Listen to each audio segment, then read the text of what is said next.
Can you go over Matthew 12:30 through 32? Sure, but we're going to have to give a little bit of context for it. Whoever is not with me is against me, and whoever does not gather with me scatters. Therefore I tell you, every sin and blasphemy will be forgiven people, but the blasphemy against the Spirit will not be forgiven. And whoever speaks a word against the Son of Man will be forgiven, but whoever speaks against the Holy Spirit will not be forgiven, either in this age or the age to come.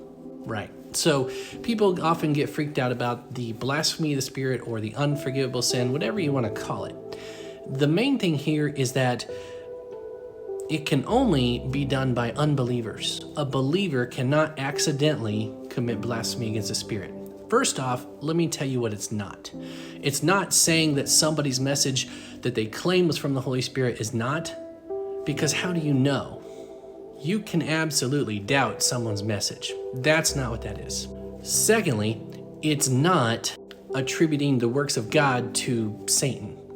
That is actually what is going on in the passage above, but it's not the sin itself. Them doing that is a byproduct of them having committed blasphemy against the Spirit. Let me show you. So if we go up to the top of the paragraph starting in verse 22, we see that there's a demon-possessed man who was blind and mute.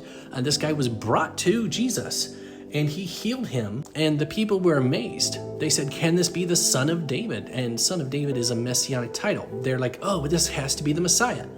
But the Pharisees were very upset about it. They said that Jesus does these miracles by the power of Beelzebul, basically Satan.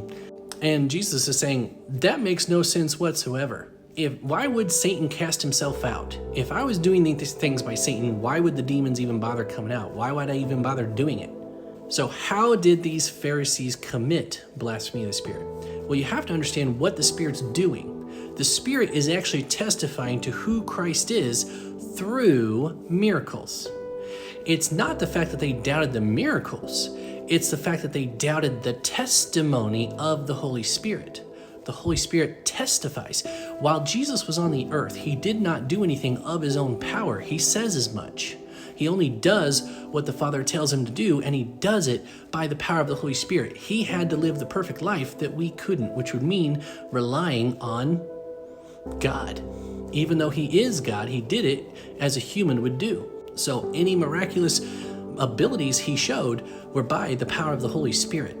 So when the testimony of the Holy Spirit is that this is the Messiah they were waiting for, and then they claim, well, he's doing it by the power of the devil, they are calling the Holy Spirit a liar.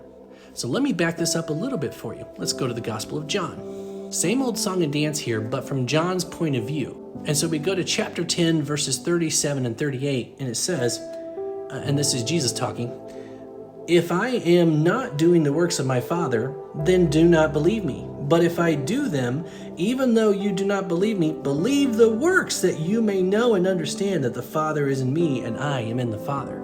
So their sin, blaspheming the Holy Spirit, is calling the works done by the Holy Spirit a liar. The Father's works that were done through the Holy Spirit by Christ, you're calling all of God a liar.